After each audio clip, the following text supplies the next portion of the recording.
One of the most polarizing and intimidating fighters in the UFC today is Alex Pereira. When Alex steps into the cage, and you see his opponent staring back at him, there's something about his presence that's truly terrifying. His look alone can send chills down your spine, and I'd personally hate to be on the opposite side of the cage from him.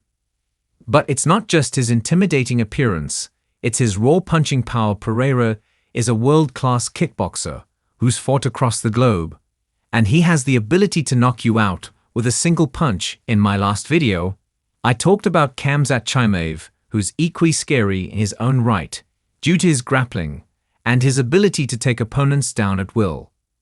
But with Pereira, the threat is different, focusing on his striking power rather than wrestling. There have been countless times when Pereira has touched an opponent with a seemingly simple punch, and they immediately drop to the ground. Sometimes these punches don't even look like much, but they have a devastating effect. Take Jamahal Hill, for example. He was dropped by a punch from Pereira, and the same happened when Pereira landed on Sean Strickland. These moments are crazy to watch, and it just shows how dangerous he is in the striking department. What I find fascinating about Pereira's fighting style is his upright stance. Most fighters would think this is an easy opening, but it's far from it. I believe it's almost a bait, a way to lure his opponents in when they think they found an opening and go for the kill. They often end up on the receiving end of a deadly counter. Pereira's pressure is also a huge problem for his opponents. He's not waiting around playing defense, he's coming forward with heavy punches, and these punches are anything but sloppy. When Pereira made his debut at 185 pounds, I thought he was terrifying. But now that he's moved to 205 pounds, his power is even more dangerous. He's no longer cutting weights, so he's not as drained and can deliver more power. He was knocking people out at 185, but at 205 the punches are even more menacing. The first loss of Pereira's career came in 2015, when he lost by submission in his middleweight debut. I'll admit I can't pronounce the name of the fighter who beat him, but he lost at 2 minutes and 52 seconds into the third round. The way I see it, this loss isn't that significant. It was his MMA debut, and his grappling wasn't as refined at that time. He was close to getting through the fight, and since then, he's gone on an absolute tear. That loss was a learning experience, and it didn't stop him from pursuing greatness. After that loss, Pereira went on to dominate in MMA, stringing together a series of wins that caught the attention of the UFC.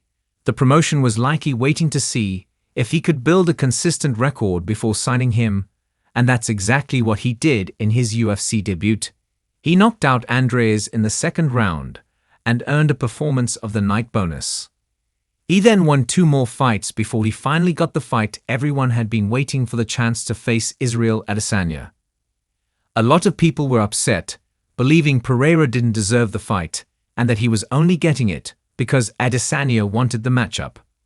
Even if that was the case, Pereira proved that night that he absolutely deserved the shot. Many fans, myself included, were shocked by his knockout of Adesanya. Israel had looked unbeatable up until that point, but Pereira's striking ability changed the narrative. In their next fight, however, Adesanya got his revenge, knocking Pereira out in the second round. When two fighters know each other as well as Pereira and Adesanya do, it's not surprising that they traded wins.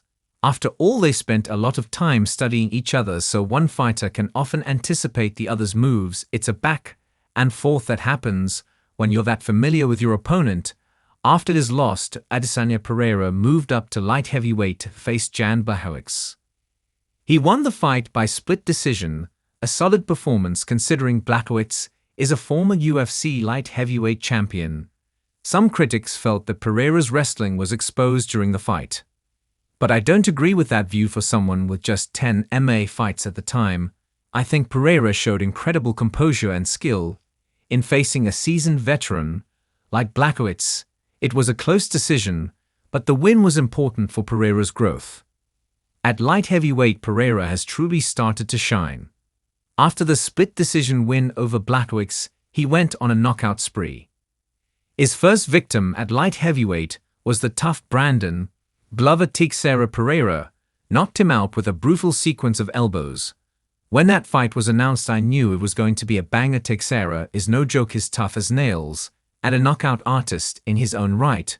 But Pereira showed just how dangerous he can be. Pereira's next fight was against Jamahal Hill, who came into the bout with a lot of confidence. But fans believe he was too confident and underestimated Pereira. Hill quickly found out that Pereira was on a different level, and the fight ended swiftly with Pereira getting the win. Pereira's most recent victory came in a rematch against Teixeira. In the first round, you could already see the beginning of the end for Teixeira, and in the second round, Pereira landed a head kick and followed up with more strikes, sealing the win. After that, Pereira fought Khalil Rountree. Rountree deserves credit for lasting 4 rounds with Pereira, as most of his previous opponents hadn't even lasted that long.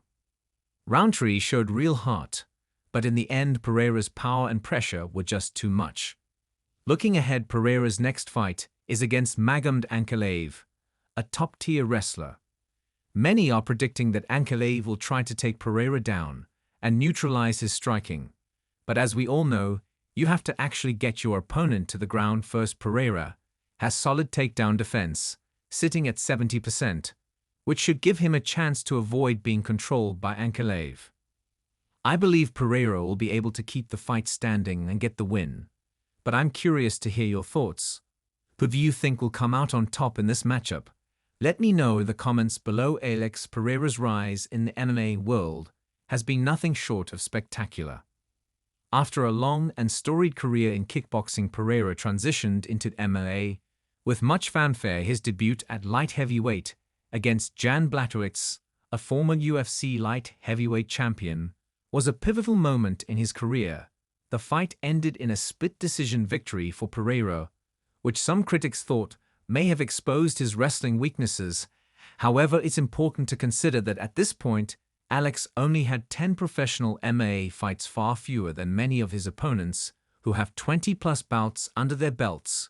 Given his lack of experience in MMA compared to established fighters, his performance against Blachowicz was impressive. This win was not just a statement that Alex belonged in the division, but also the beginning of his transformation into the monster we see today. While the split decision victory may have raised questions about his grappling, Alex demonstrated a well-rounded skill set with his striking prowess and calm composure in the cage. Blachowicz, a formidable opponent with years of experience, was no pushover, and for Pereira to earn a decision over him was an important milestone. After that win, Alex Pereira truly began to find his stride at light heavyweight, embarking on a knockout streak that left fans and fighters alike in awe. His first victim on this tear was none other than the tough and durable Jiri Prochazka. A knockout artist himself, was expected to provide a real challenge for Pereira. However, Alex put Jiri out with vicious elbows, showcasing his brutal finishing ability. This fight had the makings of potential classic, with both fighters being explosive and aggressive. Alex's relentless power was too much for Prochazka to handle, and Pereira's ability to get the finish in such a dominant fashion solidified his place at the top of the division. Then came Alex's fight with Jamahal Hill, which added to his growing legend. Hill was extremely confident going into the fight, with many believing that Pereira's power wouldn't be enough to overcome Hill's skills. Jamahal Hill had made a name for himself as a dangerous striker and seemed like a real test for Alex's abilities. However, the fight ended in a flash. After a quick exchange, Pereira caught Hill and sent him crashing to the canvas with a brutal punch. Hill may have landed a couple of shots, but it wasn't enough to deter Alex, and the finish came quickly. The fight was over before most fans even had time to fully process what was happening, and the knockout was just another testament to Alex's lethal striking. Following that, Pereira faced Prochazka in a rematch. The first round was competitive, with both fighters showing their technical prowess, but by the second round it was clear who the more dangerous man was. Pereira dropped Prochazka with a head kick followed by a flurry of punches that sealed the deal. The knockout was a brutal reminder of Alex's power and how quickly he can end a fight once he has his opponent hurt. That moment when Alex knocked out Prochazka in the second round further solidified his place as one of the most dangerous light heavyweights in the world. Alex's most recent fight was against Khalil Rountree, another tough competitor who was expected